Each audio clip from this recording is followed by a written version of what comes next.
The Merman and the Baker, Chapter 1. Weak at the Knees. A Miraculous Ladybug Fanfiction based on characters from Zag Entertainment, the Grimm Brothers, and Hans Andersen fairy tales. Written and narrated by Eleanor Rose. Adrien spat sand out of his mouth as the sun blared down on him, leaving him sore and desperate for water. He looked around and saw the shoreline, the waves lapping as though they were reaching out for him, calling him back home. Each armful of sand he tried to grab burned him, preventing the return to water. He was beached. The shoreline was only 40 taels away, but Adrien wasn't sure he'd make it until the next tide. The sand was too hot to cross, but staying where he was would dry him out. What could he do? Was this the end for him? He closed his eyes and sighed. This wasn't how it was supposed to go. He was supposed to live a long, full life, not get beached on the surface. Rolling over, Adrien saw shade from a cluster of rocks 2 taels behind him and decided to go for it. Even though it would put him further from the water, the shade would increase his chances of survival.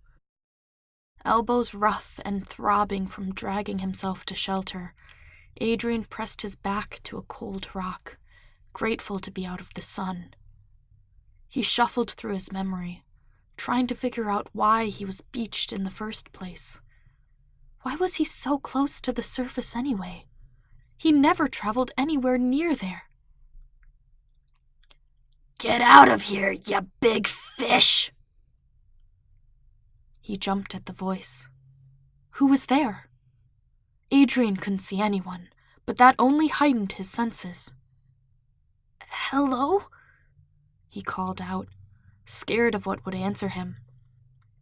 He glanced around, scared and without a way to defend himself, when he saw a pair of glowing green eyes staring at him from above. Find your own hiding spot, fish, the creature said. It jumped down from its perch and plopped itself about a tail length away, using its tongue to lick its hair? What are you? I could say the same to you, Merman. The creature flicked its tail and continued licking. But I take it this is your first time on land. I'm a fairly common sight to see, after all. Cats are quite common around these parts. That's what you are? A cat? Well, I'm certainly not a dog. Just look at my fur. Huh.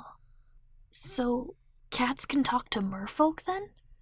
I didn't realize there were other species that could talk like us besides the legmen.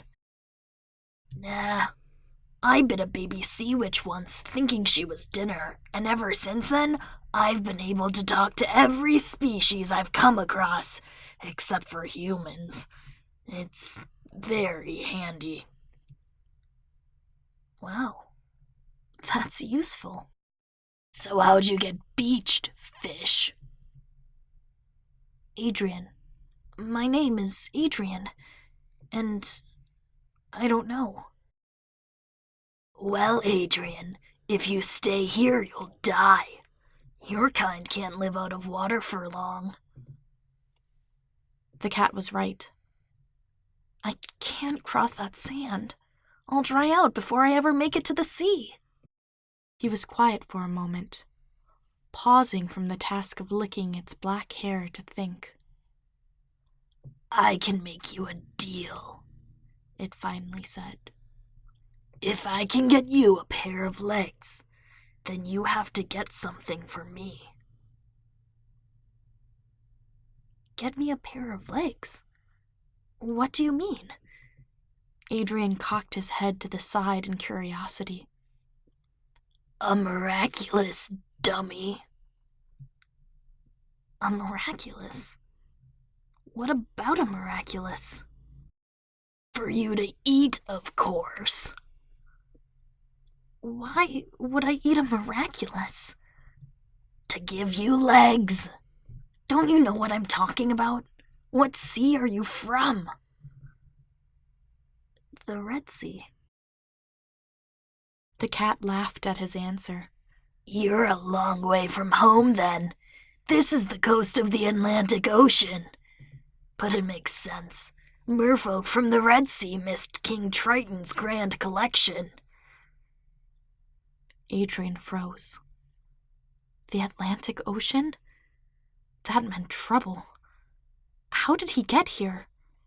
Did he travel some underwater current? Did a sea witch make a portal? What's the grand collection? After he almost lost a daughter to an evil sea witch, King Triton made a deal with a few different witches to put a blessing on all the merfolk. Now if they eat a miraculous, they can obtain various abilities. There's one that makes you stronger. Another makes your body more durable. You're kidding. Nope. I'll be back. The cat was gone before Adrien could answer, leaving him to wait in the shadows. In another few hours, the rocks would be useless for him as the sun changed angles and exposed him to its burning light. Are you okay? He looked up to find the owner of the sweet voice, only to come face to face with the legmaid. He wasn't sure how long it had been since the cat left him, but he had passed out at least twice. He opened his mouth to answer, but found himself so dried out that he couldn't mutter a sound. "Don't worry, I've got you," she said, opening her basket and pulling out items Adrien had never seen before. She broke apart a brown rock with a white inside with her bare hands. Were all legmaids this strong? "Here." She offered the rock to him. "Eat this." He timidly took the rock out of her hand. It was softer than he expected, and took a bite. It was almost sweet, but strangely satisfying. After a few more bites, he began to cough, the foreign food getting caught in his throat. Adrien wasn't used to having a dry mouth, and the combination of dehydration and a new food was enough to make him choke. "I'll be right back with something to drink, okay?" The legmaid stood up, abandoning him with her basket as she left the rock's shade. Is she gone? Adrien looked up to see the cat poking its head through the rocks and nodded. Yeah, He coughed, clearing his throat. She'll be back soon, though, I think. She gave you cheesy bread? The cat exclaimed. I usually have to steal some from her. Can we trade? You steal food from the legmaid? What do you say? A miraculous for the rest of that bread? Why would I give you my food when I'm starving and hours away from dying of dehydration? Because if you wear it, you'll become a human and won't need water in the same way. Didn't you say eat? And also, a human? I was pulling your tail. Of course you don't eat a ring. Human is the surface name for what you call legmen. If you become a human, you'll survive for another day. A wave of fear hit Adrien. The cat was right.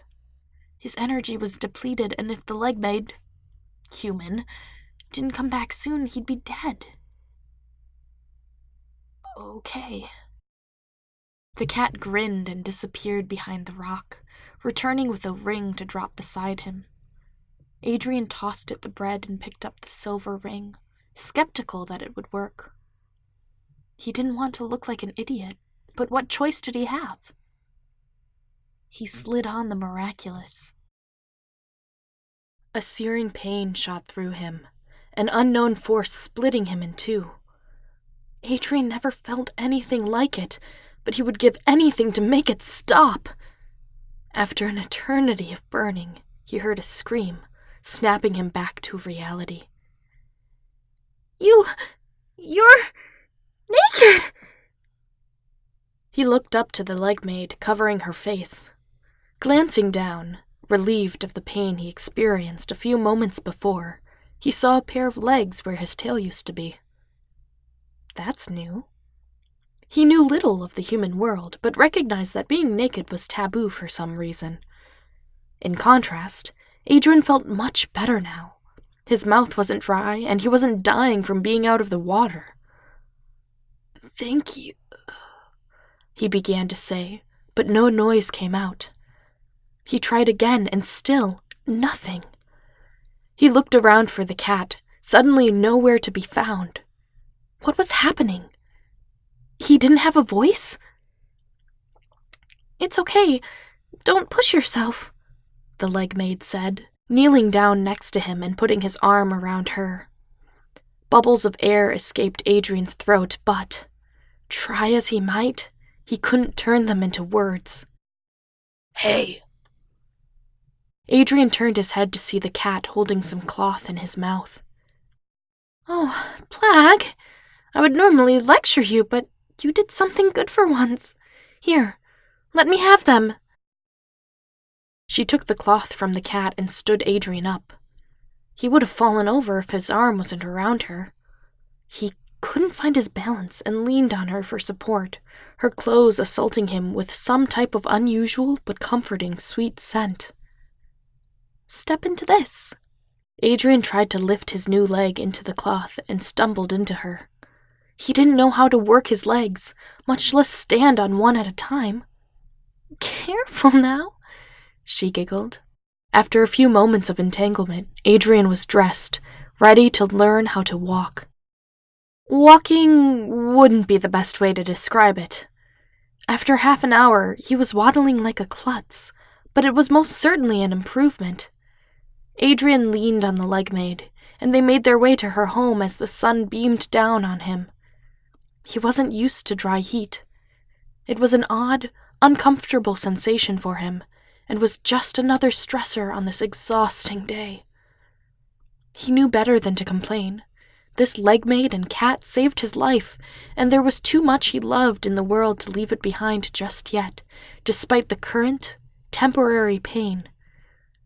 As she helped him into what looked like a bed, Adrien looked up and smiled at her, gratitude engulfing his heart. "Thank you," he whispered soundlessly.